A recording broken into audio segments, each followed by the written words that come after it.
Bien, merci. Ok. Mais j'aimerais te répondre avec 2, 3, 4, 5, 6 écritures. Mon problème, c'était que je prêchais sur l'infaillibilité. Donc, je prêche sur l'infaillibilité. J'ai une petite brochure ici qu'on a écrit le messager William Marion Branham.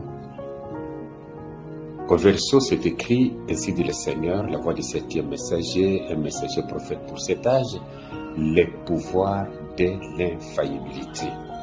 Le ministère prophétique de la pierre de fer, du messager d'Apollo chapitre 17, et même que celui de Malachie 4, 5, 6, Dieu le confirmera, authentifié par l'Esprit, le précurseur de sa seconde venue. Le pouvoir de l'infaillibilité, c'est une tradition Canada. Je méditais sur certaines choses, à force aussi de lire et de trouver certaines choses, mais cela m'a encore inspiré.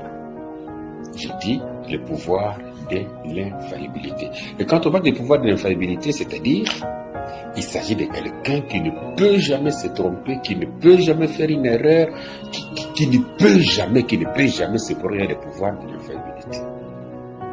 Et en méditant un peu sur cela, ce que nous appelons pouvoir de l'infaillibilité,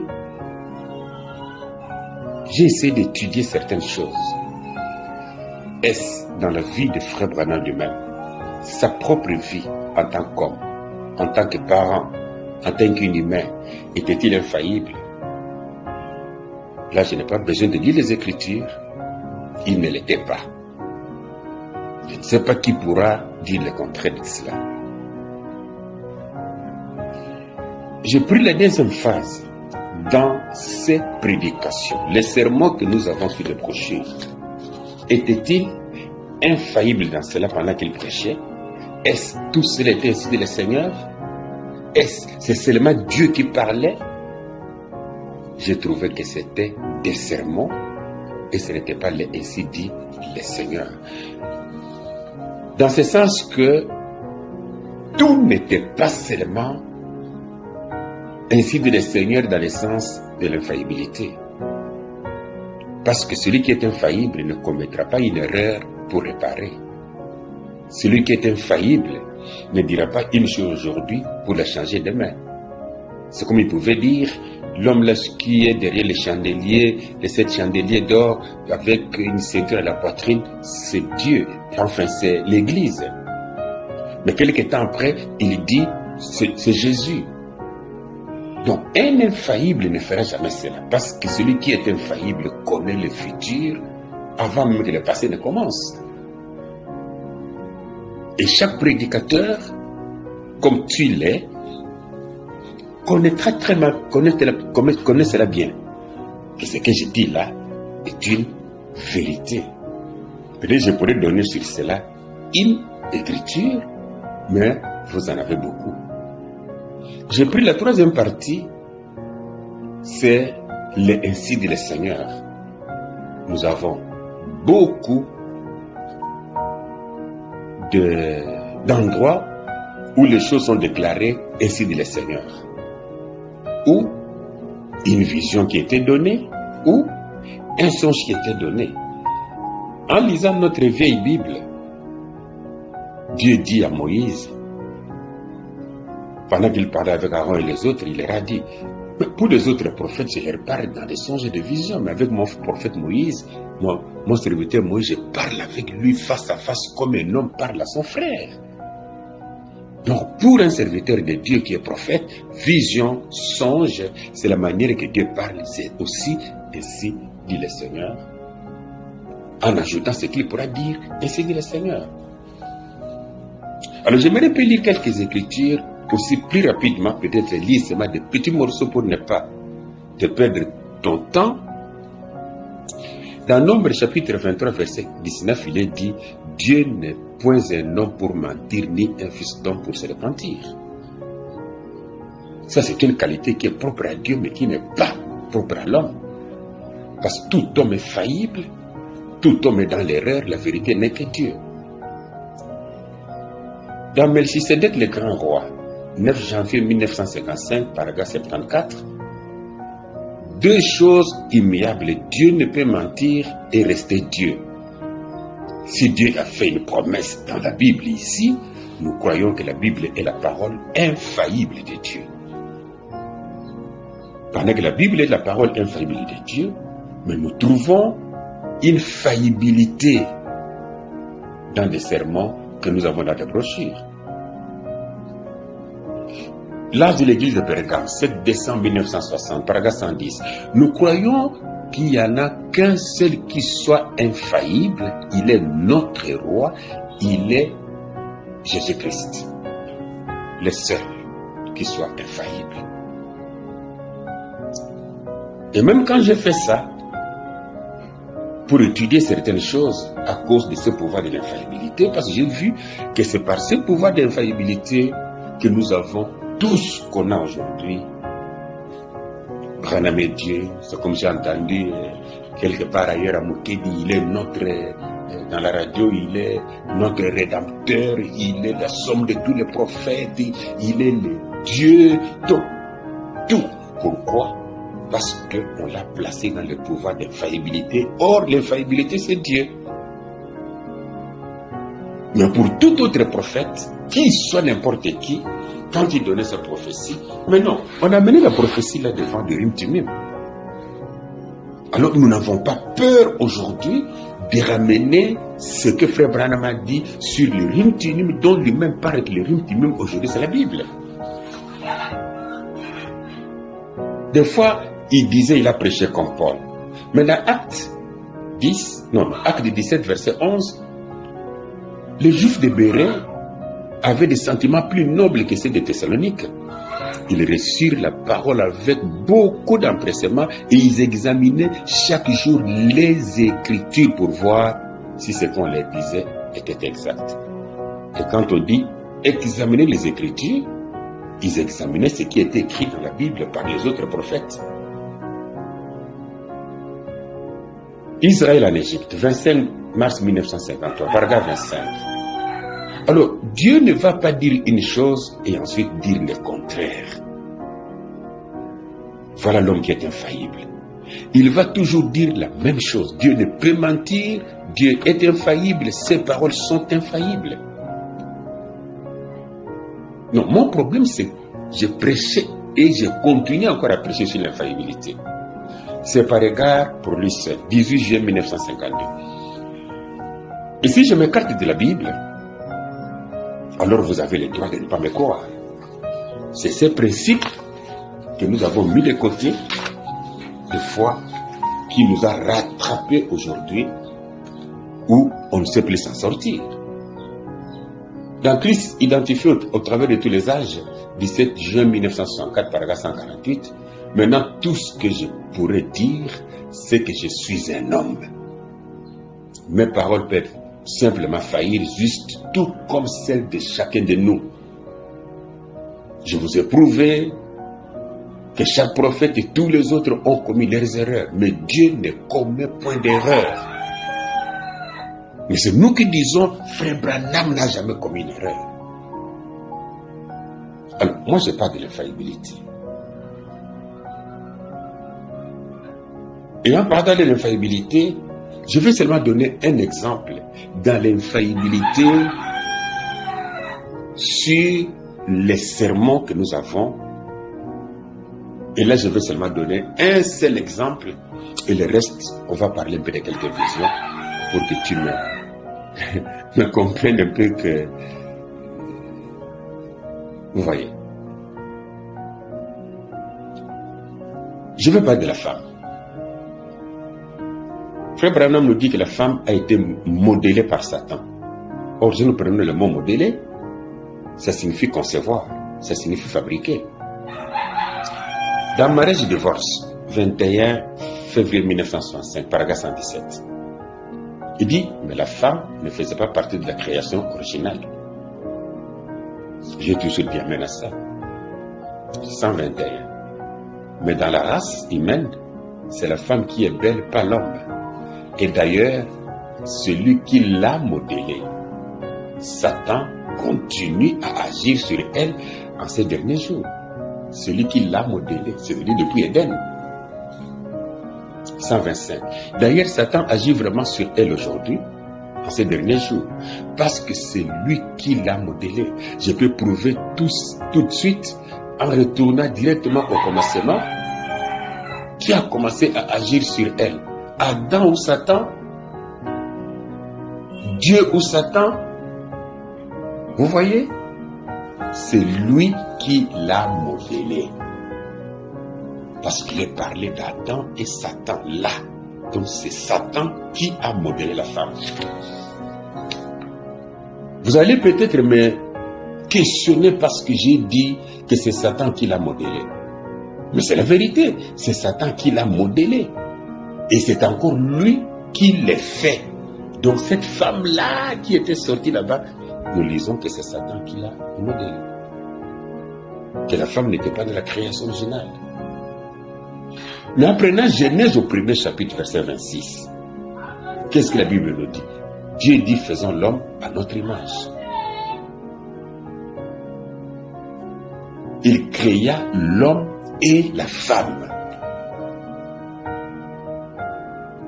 Dieu les bénit et leur dit, soyez féconds, multipliez, remplissez la terre.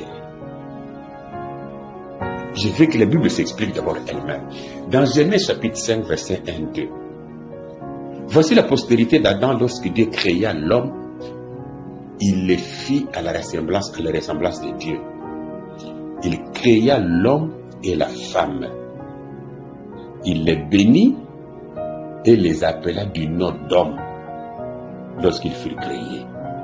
Donc ici dans Genèse 5, Genèse 1, 26 est bien expliqué. C'est-à-dire, quand Dieu créa l'homme, il le créa à sa ressemblance. Il créa l'homme et la femme. C'est ce que Genèse 1, 26 dit. Il les bénit et il les appela du nom d'homme. Pendant que Dieu dit l'homme, l'homme là était homme et femme.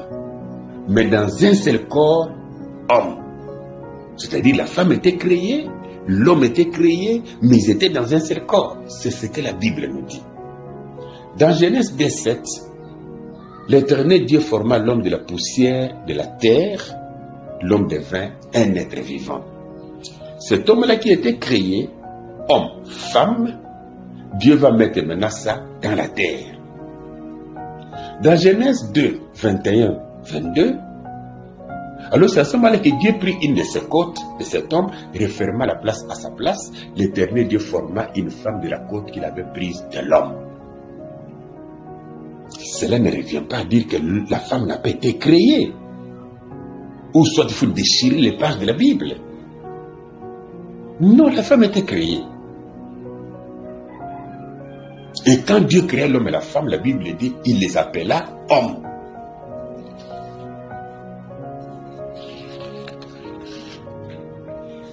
Et des fois, nous retrouvons maintenant que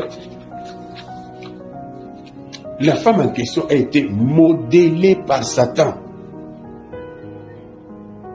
Mais la Bible nous dit quoi exactement dans cela? Mais c'est Dieu qui fait dormir Adam, c'est Dieu qui fait sortir Ève. Et la part de Satan est quoi dans cela? Paragraphe 172. Par sa beauté, sa maîtrise de sexe, ces formes qui lui ont été données par Satan. Donc les formes de la femme lui ont été données par Satan. Les produits dérivés que Satan a fabriqués. Elle est envoyée pour tromper le Fils de Dieu. Comme Branham m'a donné quand même un temps pour retourner ce qu'il dit à la Bible, je peux dire là, alors frère Branham, laisse-moi croire un peu ce que la Bible dit. Ce n'est pas Satan qui a donné la forme que la femme a. C'est peut-être là où j'ai des problèmes. Là où tout le monde peut dire non, mais il ne croit pas, frère Branham. Je ne crois pas, frère Branham. Ah non, les gens vont se repentir. Hein. Et des fois, pourquoi frère Branham disait ça? Dans Dieu qui est riche en miséricorde, le 19 janvier 1965, il dit, Je pense moi-même, quand j'étais petit garçon, aujourd'hui les gens me traitent de misogyne. La raison de ça, c'est parce que j'ai vu tant d'immoralité chez les femmes quand j'étais garçon. Je les détestais. Oui, ils continuent, je ne les déteste plus maintenant, mais je les détestais.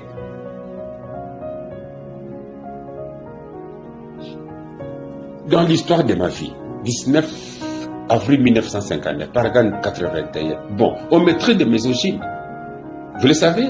Parce que je suis toujours un peu contre les femmes. Ils détestaient.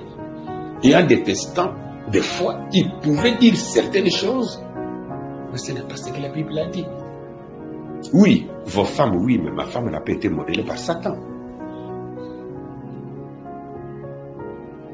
Les formes qu'elle a, ce n'est pas Satan qui lui a donné ça. Parce que Branham dit, si je dis quelque chose qui n'est pas dans la Bible, ne la croyez pas. Il arrive maintenant pour la troisième partie que je disais là autour des visions et des songes et de tout ça et des signes du Seigneur.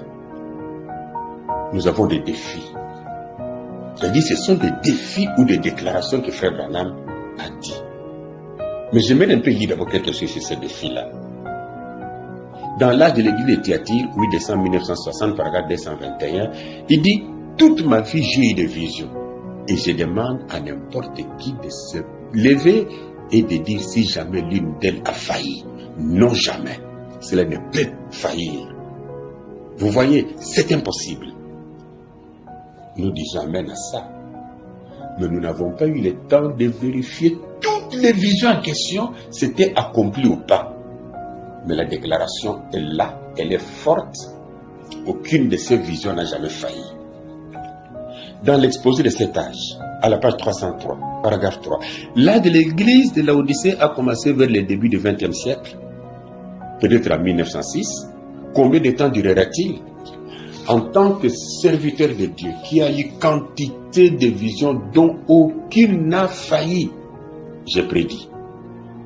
J'ai prédit. Je n'ai pas dit que je prophétise, mais j'ai prédit.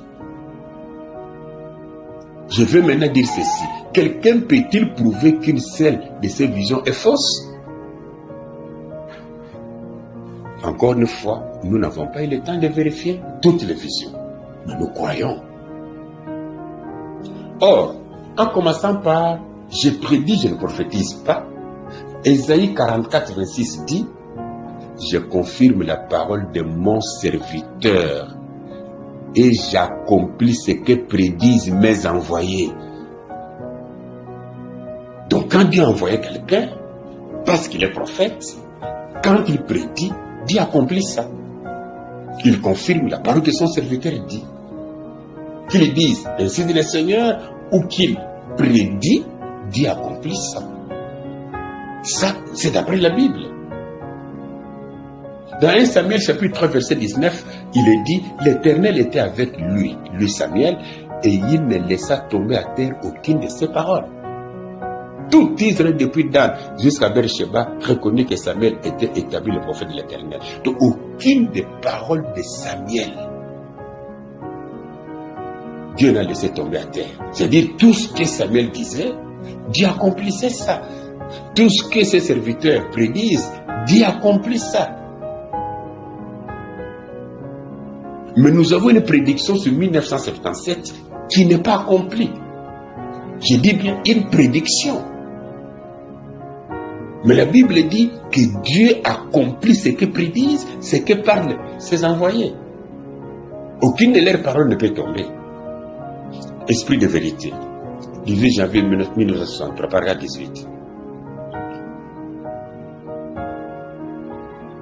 Je n'ai une seule fois, je peux inviter le monde à se tenir tranquille et lui demander, pointez-moi du doigt une seule chose qui m'ait été dit, comme ainsi dit le Seigneur, au nom du Seigneur, et qui n'ait pas été absolument la vérité et la réalité, et qui ne se soit pas accompli, sur des milliers de choses.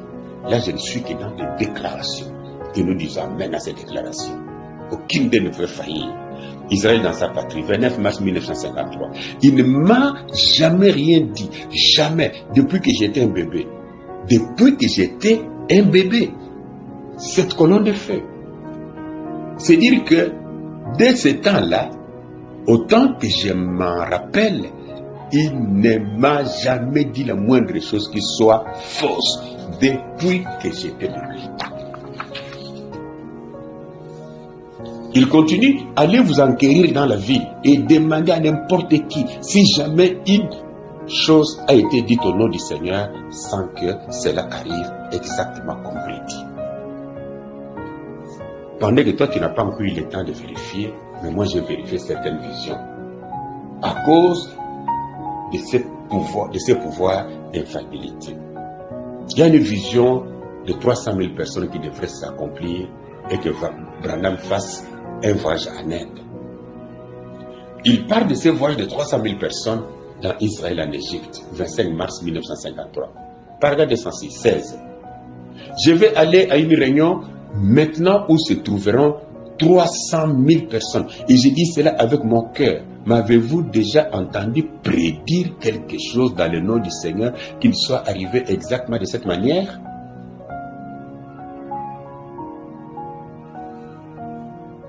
Prédiction. On va voir que cette prédiction n'est pas seulement une prédiction, mais c'est un incident du Seigneur. Israël dans sa patrie, 29 mars 1953, paragraphe 33. Alors il m'a tourné de ce côté, et un ange est descendu avec une lumière qui éclairait. Je voyais tout simplement des océans de gens, et c'était des hindous, vêtus de leur costume hindou. Et je vis l'ange s'approcher très près, et j'ai dit, qui sont ces gens? Et lui, l'autre ange, qui se tenait près de moi, celui que vous voyez dans le fond sur la photo, bien, il s'approcha de moi, il dit, il y en a 300 000 à cette réunion-là. Maintenant, inscrivez-les dans votre Bible et observez les rapports qui sera donné lorsque je reviendrai des Indes. Il y aura 300 000 personnes qui assisteront à cette réunion en une fois. Et je m'attends à ce qu'il y ait 100 000 conversions à la fois. La vision est bien éclairée. Je peux encore ajouter cela pour que ça soit un peu beaucoup plus clair. Démonologie de domaine religieux, 9 juin 1953. Ensuite, un autre ange est venu, très près de moi, et il a dit, il y en a 300 000 à cette réunion. Et je l'ai noté ici. Vous aussi, inscrivez-les sur le bout de papier. Notez-les sur la page de garde de votre Bible, ou quelque part. Il y aura 300 000 personnes qui assisteront à cette réunion. Maintenant, voyez si ce n'est pas vrai. Je prends question-réponse sur le mal de la bête, 15 mai 1954, paragraphe 140. Notez bien ce que je vous dis. Écrivez-les dans les pages de votre Bible. Voilà ce que je voulais, car cela est ainsi dit le Seigneur. Rappelez-vous, lorsque nous atterrirons en Inde, vous apprendrez que des dizaines et des dizaines de milliers seront sauvés. C'est le Saint-Esprit qui l'a dit. J'ai écrit cela dans ma Bible. Cela est écrit dans des dizaines de milliers de Bibles ici même. C'est par une vision qu'il a annoncé. Il y en aura 300 000 là. Et voyez si ce n'est pas vrai. Il est parti en Inde. À son retour de voyage, il a donné les rapports. Dans ce sermon, le rapport du voyage en Inde, 26 janvier 1957, paragraphe 30. J'ai été vraiment obligé d'aller en Inde. Et cependant, beaucoup parmi vous le savent, le voyage en Inde n'a pas connu le succès qu'il aurait dû connaître. Parce que j'avais manqué de suivre la conduite du Saint-Esprit. Ce voyage a été un échec. Reprenez l'histoire, reprenez les citations qui sont tout autour de cette date que je vais les donner. C'était un échec. Il n'y a pas eu 300 000 personnes, il n'y a pas eu 100 000 convertis. C'était un échec. C'est ainsi que le Seigneur ne s'est pas accompli. Bien sûr, cela ne s'est pas accompli parce qu'il n'avait pas suivi la conduite du Saint-Esprit. Ça ne dérange pas. Mais il y a quelqu'un que nous connaissons de Jonas, que lui aussi n'avait pas suivi la conduite du Saint-Esprit. On l'envoie à Ninive, mais il va à Tarsis, mais Dieu a pris soin de le reconduire là où il fallait qu'il soit. Ce n'est rien.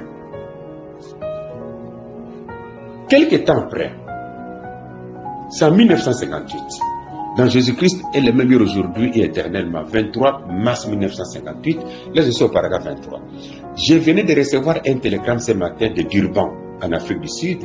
La vision de 300 000 personnes qui vont se rassembler très bientôt pour une réunion qui va incessamment avoir lieu. Donc, cette vision de 300 000 personnes qui était en Inde, qui n'a pas eu le succès, on peut dire un échec, va maintenant se produire à Durban, en Afrique du Sud. Dans Dieu change-t-il sa pensée au sujet de sa parole? 27 avril 1965. Paragraphe 122. Je vais en Afrique du Sud après ceci. Nous attendons à avoir au moins 300 000 personnes en une seule réunion. Croyez donc tout simplement.